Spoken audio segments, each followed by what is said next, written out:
الحمد للہ رب العالمین والصلاة والسلام علی سید الانبیاء والمرسلین اما بعد فاعوذ باللہ من الشیطان الرجیم بسم اللہ الرحمن الرحیم۔ الحمد للہ عز وجل خواتین کی نماز کے طریقے سے متعلق لیکچرز کا آغاز ہم کرنے جا رہے ہیں۔ اس سے پہلے کہ نماز سے متعلق مسائل پر باقاعدہ گفتگو کا آغاز کیا جائے، آج ارادہ یہ کیا گیا کہ اس لیکچر میں نماز کی قرآن و حدیث کی روشنی میں اہمیت اور افضلیت بیان کی جائے، نماز پڑھنے کا کیا کیا اجر و ثواب ہے وہ بیان کیا جائے،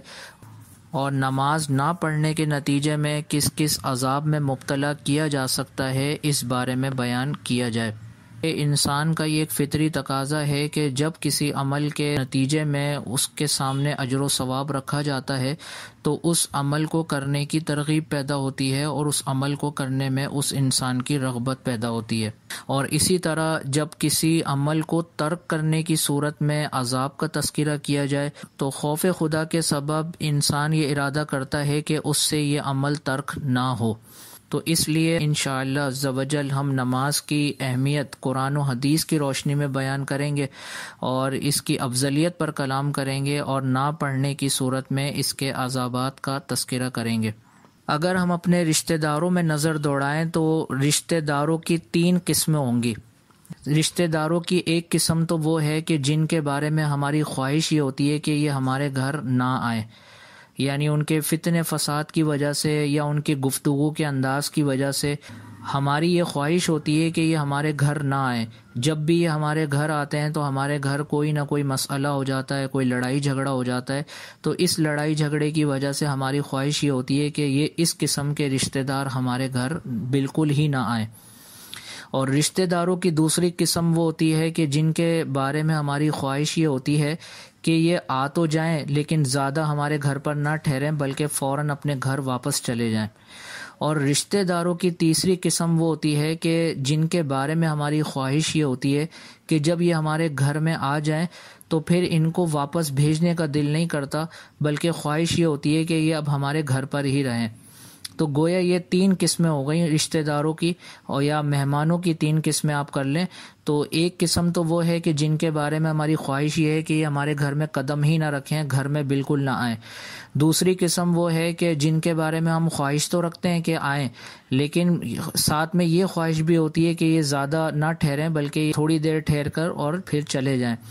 اور مہمانوں کی اور رشتہ داروں کی تیسری قسم وہ ہوتی ہے کہ جن کے بارے میں ہماری خواہش یہ ہوتی ہے کہ یہ جب گھر پر آئیں تو پھر یہ واپس نہ جائیں بلکہ ہمارے گھر پر ہی رہیں۔ تو یہ مثال آپ کو اس لیے دی گئی کہ جس طرح مہمان 3 قسم کے ہوتے ہیں، اسی طرح اللہ تعالیٰ کی عبادت کرنے والے بھی 3 طرح کے لوگ ہوتے ہیں۔ بعض لوگ وہ ہوتے ہیں کہ جن کو اللہ تعالیٰ کی طرف سے توفیق ہی نہیں ملتی کہ وہ اللہ تعالیٰ کی عبادت کریں۔ ہماری کثیر بہنیں ایسی ہیں اور کثیر بھائی ایسے ہیں کہ جو اعلانیہ طور پر نمازوں کو چھوڑ رہے ہیں، قضا کر رہے ہیں، اور ان کو پتہ ہے کہ نماز قضا کرنا گناہ ہے، لیکن اس کے باوجود ان کی جرت اور ہمت کا عالم یہ ہے کہ وہ عذابات جانتے ہوئے اور اس عمل کو گناہ تصور کرنے کے باوجود اعلانیہ طور پر نمازوں کو چھوڑ رہے ہیں، اور اسی طرح بہنیں بھی نمازوں کو جان بوجھ کے چھوڑ رہی ہیں، قضا کر رہی ہیں۔ مسلمانوں کی دوسری قسم وہ ہوتی ہے علم سیکھے بغیر نمازوں کو ادا کر رہے ہوتے ہیں، ایک دوسرے کو دیکھ کر نماز سیکھ رہے ہوتے ہیں۔ جیسے ہمارے گھر کے بہت سارے ایسے لوگ کہ جو اپنے بڑے بوڑھوں کو دیکھ کر نمازیں پڑھ رہے ہوں گے، اور ان سے اگر پوچھا جائے کہ آپ یہ نماز کس سے سیکھ کر پڑھ رہے ہیں تو وہ اپنے دادا کا نام لیں گے، اپنے والد کا نام لیں گے، اسی طرح بہنیں اپنی والدہ کا نام لیں گی یا دادی یا نانی کا نام لیں گی۔ تو انہوں نے کبھی صحیح طریقے سے علم نہیں سیکھا ہوتا اور اس کے باوجود یہ نمازیں ادا کر رہے ہوتے ہیں، اور ان کی نمازیں ایک طرح سے ضائع ہو رہی ہوتی ہیں علم نہ سیکھنے کے سبب۔ تو یہ مسلمانوں کی دوسری قسم ہے کہ جو محض رسم ادا کر رہی ہوتی ہے اور نمازیں پڑھ رہی ہوتی ہے، حقیقتاً ان کی نمازیں اللہ تعالیٰ کی بارگاہ میں قبول نہیں ہو رہی ہوتی۔ اور مسلمانوں کی تیسری قسم وہ ہوتی ہے کہ جو اللہ تعالیٰ کی بارگاہ میں جب عبادت کے لیے حاضر ہوتی ہے تو اللہ تعالیٰ ان کی عبادت کے ادا کرنے کے انداز کو پسند فرماتا ہے، اور ان کو اللہ تعالیٰ ایسی توفیق دیتا ہے کہ ان کا دل اللہ تعالیٰ کی بارگاہ سے مکمل طور پہ جڑا رہتا ہے، یہاں تک کہ ایک نماز پڑھنے کے بعد دوسرے نماز کی فکر لاحق ہو جاتی ہے ایسے لوگوں کو کہ کب دوسری نماز کا وقت آئے اور وہ اللہ تعالیٰ کی بارگاہ میں حاضر ہو جائیں۔ تو یہ تیسری قسم کے لوگ وہ لوگ ہوتے ہیں کہ جنہوں نے نماز پڑھنے سے پہلے علم حاصل کیا ہوتا ہے اور وہ تمام مسائل سیکھے ہوئے ہوتے ہیں کہ جس کی مدد سے نماز ادا کرنا ان کے لیے آسان ہو جاتا ہے۔ تو علم سیکھنے کے بعد جب نماز ادا کرتے ہیں تو اللہ تعالیٰ کی بارگاہ میں اس علم کی برکت سے ان کی نمازیں قبول ہوتی ہیں، اور جب قبول ہوتی ہیں تو اللہ تعالیٰ ان کو اس کے نتیجے میں وہ انعام اور وہ بدلہ عطا فرماتا ہے کہ ان کا دل مستقل طور پر اللہ تعالیٰ کی بارگاہ میں جڑ جاتا ہے، اور اللہ تعالیٰ پھر ان کی بار بار اپنی بارگاہ میں حاضری کو قبول فرماتا ہے، اور ایسی بہنیں اور ایسے بھائی اللہ تعالیٰ کی عبادت میں استقامت حاصل کر چکے ہوتے ہیں اور 5 وقتہ نماز باقاعدگی کے ساتھ اور پابندی کے ساتھ ادا کر رہے ہوتے ہیں۔ اب یہ 3 قسمیں سماعت کرنے کے بعد ہر بہن اپنا اپنا احتساب کر لیں کہ وہ 3 میں سے کس سے تعلق رکھتی ہیں۔ کیا وہ مسلمانوں کی اس قسم سے تعلق رکھتی ہیں کہ جو نماز ہی ادا نہیں کرتی، یا مسلمانوں کی اس قسم سے تعلق رکھتی ہیں کہ جو نماز تو ادا کرتی ہیں لیکن نماز کی محض رسم ادا کرتی ہیں، حقیقتاً ان کی نمازیں قبول نہیں ہو رہی ہوتی، یا پھر مسلمانوں کی تیسری قسم سے تعلق رکھتی ہیں کہ جو علم سیکھ کر نماز ادا کر رہی ہوتی ہیں اور ان کو عبادت کی لذت بھی حاصل ہو رہی ہوتی ہے، اور تمام کام ان کے ایک طرف لیکن نماز قضا ہونے کا تصور ان کے وہم و گمان میں بھی موجود نہیں ہوتا۔ تو ہر بہن کو اپنے اعتبار سے غور کر لینا چاہیے کہ ان مسلمانوں کی جو 3 قسمیں بیان کی گئیں، 3 قسموں میں سے کس قسم کے ساتھ ان کا تعلق ہے۔ اگر خدا نخواستہ شروع کی 2 قسموں کے ساتھ تعلق ہے تو ایسی بہنوں کو ڈر جانا چاہیے اور اللہ تعالیٰ کی بارگاہ میں توبہ کرتے ہوئے علم سیکھنا چاہیے، اور علم کی مدد سے پھر اللہ تعالیٰ کی عظیم ترین عبادت نماز کو ادا کرنا چاہیے۔ اگر نماز کی اہمیت قرآن کی روشنی میں بیان کی جائے تو اس کی اہمیت کا اندازہ آپ اس بات سے لگا لیں کہ قرآن کے اندر اتنی زیادہ تعداد میں کسی عبادت کی اہمیت اور کسی عبادت کا حکم نہیں دیا گیا جتنی بڑی تعداد میں نماز کی ادائیگی کا حکم دیا گیا، اور تقریباً 700 بار نماز کا حکم دیا گیا۔ اس سے آپ نماز کی اہمیت کا اندازہ لگا لیں کہ جہاں پر بھی اللہ تعالیٰ نے قرآن میں نماز کی ادائیگی کا حکم دیا تو وہ تقریباً تعداد بن رہی ہے 700 بار، اور اتنی تعداد کسی بھی عبادت کے بارے میں بیان نہیں ہوئی قرآن کے اندر جتنی نماز کے بارے میں بیان ہوئی ہے۔ تو اس سے اس عبادت کی اہمیت کا اندازہ آپ تمام کو ہو جانا چاہیے۔ دوسرا، اللہ عز و جل نے ارشاد فرمایا الا بذکر اللہ تطمئن القلوب، خبردار بے شک اللہ تعالیٰ کے ذکر میں ہی دلوں کا چین ہے۔ اس آیت مبارکہ میں جو بیان کیا گیا کہ اللہ تعالیٰ کے ذکر میں ہی دلوں کا چین ہے، دلوں کا سکون ہے، تو یہاں ذکر اللہ سے مراد نماز بھی لیا گیا ہے۔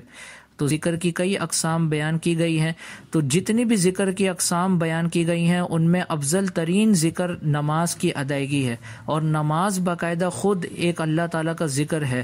اور جتنا عظیم اور افضل نماز کا ذکر ہے اتنا عظیم کوئی اور ذکر نہیں ہے۔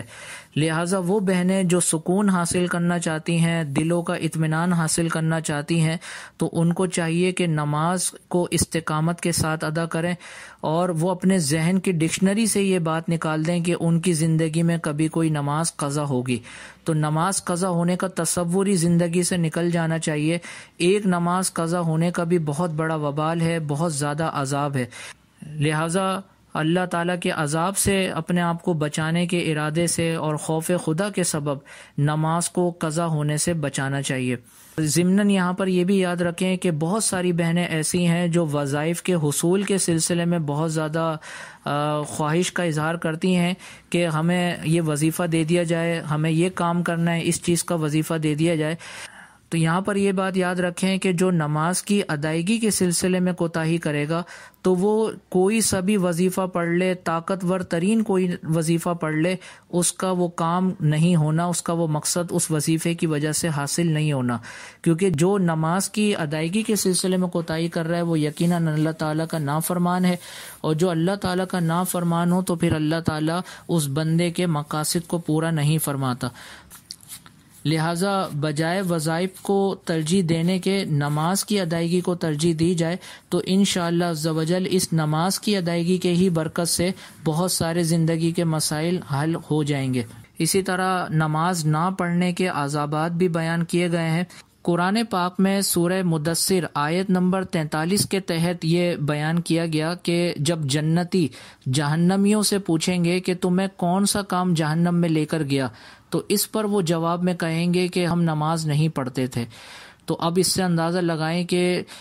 جہنم میں جانے کا سبب نماز کو قضا کرنا ہے اور نماز کو بالکل نہ پڑھنا ہے۔ لہٰذا بہنوں کو احتساب کرنا چاہیے کہ وہ بہنیں جو بات بات پر اور معمولی وجوہات کی بنا پر نمازیں چھوڑتی ہیں تو ان کو اللہ تعالیٰ کے عذاب سے ڈرنا چاہیے۔ اور یہ بہنیں تھوڑا سا تصور کریں کہ کہیں پر آگ اگر لگ جائے تو صرف آگ کے تصور سے رونگٹے کھڑے ہو جاتے ہیں اور اس کی تپش سے ایک خوف طاری ہو جاتا ہے۔ تو جہنم کی آگ کا دنیا کی آگ سے تو کوئی تقابل ہی نہیں ہے، وہ تو کئی گنا زیادہ شدت کے ساتھ بھڑکائی گئی ہے، تو پھر اس آگ کو ہمارے نازک جسم کیسے برداشت کر سکیں گے؟ لہٰذا خدا نہ خواستہ اگر نماز قضا کرنے کی وجہ سے جہنم میں ڈال دیا گیا تو جہنم کا شدید ترین عذاب ہمارے نازک جسم کیسے برداشت کر سکیں گے؟ تو ان بہنوں کو خاص طور پہ درس حاصل کرنا چاہیے کہ جو بہنیں کہیں شادی بیاہ میں جانا ہو، کسی کی محفل میں جانا ہو، تو شادی میں جانے کے بعد ان کو نمازوں کے وقت کا کوئی خیال نہیں رہتا، کب نماز کا وقت شروع ہوا، کب نماز کا وقت ختم ہو گیا، ان کو کوئی احساس نہیں ہوتا اور وہ بالکل آسانی کے ساتھ نمازیں قضا کر رہی ہوتی ہیں۔ تو ایسی بہنوں کو ڈر جانا چاہیے اور اللہ تعالیٰ کے خوف سے لرزنا چاہیے کہ ایک نہ ایک دن تو ایسا آئے گا کہ ہم پر موت طاری ہوگی، اور موت طاری ہونے کے بعد ہمیں اندھیری قبر میں اتارا جائے گا۔ تو خدا نہ خواستہ قبر میں آگ بھڑکا دی گئی یا جہنم میں ڈال دیا گیا تو پھر ہمارا کیا بنے گا؟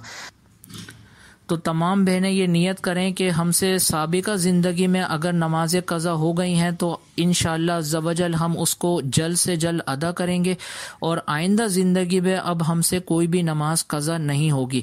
اللہ تعالیٰ کی بارگاہ میں دعا ہے کہ اللہ عز و جل ہمیں نماز کی اہمیت کو سمجھتے ہوئے پابندی کے ساتھ، استقامت کے ساتھ نماز ادا کرنے کی توفیق عطا فرمائے، اور نماز قضا کرنے سے ہمیں ہمیشہ محفوظ فرمائے۔ آمین بجاہ النبی الامین صلی اللہ تعالی علیہ وسلم۔